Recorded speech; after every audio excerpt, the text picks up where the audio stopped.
வணக்கம். இன்று ஒரு குறள். வள்ளுவ பெருமானுடைய குறள்களை பார்த்து கொண்டிருக்கின்றோம். காலை செய்திகளில் நாங்கள் இல்வாழ்வை தொடர்ந்து மக்கள் பேறு தொடர்ந்து போய்கொண்டிருக்கிறது.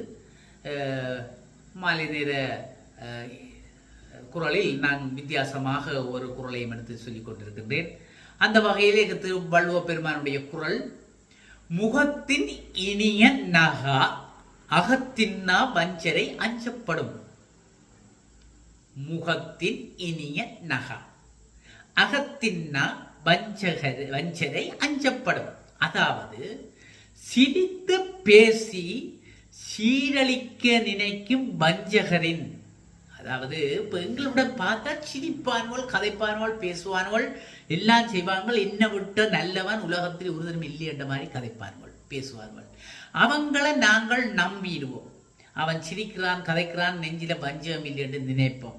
ஆனா அவன் என்னத்துக்கு எங்களோட பழகிறான் என்றால் எங்களை சீரழிக்க நினைக்கிறான்.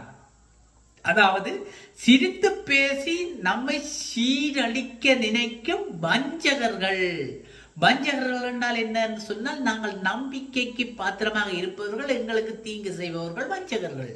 அவர்கள் வஞ்சகம் செய்பவர்கள். அவர்களின் தொழிலே அது, அவர்களின் மனமே அது. அவர்கள் என்ன செய்வது? ஒன்றுமே செய்ய முடியாது.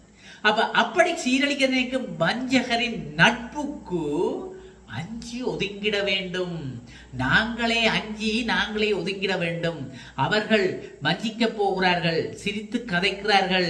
அவர்கள் எங்களுக்கு வஞ்சனை செய்து கொண்டிருக்கிறார்கள், துரோகம் செய்து கொண்டிருக்கிறார்கள். அவர்கள் எங்களுடன் பழகுவது எங்களை வஞ்சிப்பதற்காகத்தான் நடிக்கிறார்கள் என்று நாங்கள் நினைத்து கண்டுபிடித்து தெரிந்தால், அந்த நட்புக்கு அஞ்சி, அவர்களுடைய அந்த நட்புக்கு பயந்து நாங்களே ஒதுங்கிட வேண்டும்.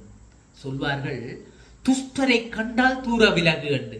துஷ்டர் என்று தெரிந்த போதும் பேர் நினைப்பாங்க, நிற்பார். நாங்கள் விலகிட வேண்டும். அதைத்தான் சொல்றார் வள்ளுவ பெருமான். முகத்தின் இனிய நகா அகத்தின் வஞ்சரை அஞ்சப்படும். சிரித்து பேசி நம்மை சீரழிக்க நினைக்கும் வஞ்சகரின் நட்புக்கு அஞ்சி ஒதுங்கிட வேண்டும் என்று வள்ளுவ பெருமான் அழகாக சொல்லியிருக்கிறார். அற்புதமான கருத்துக்களை நாங்கள் தந்து கொண்டிருக்கின்றோம். அதை நீங்களும் சுவைமடிப்பீர்கள் என நினைக்கின்றோம். நன்றி.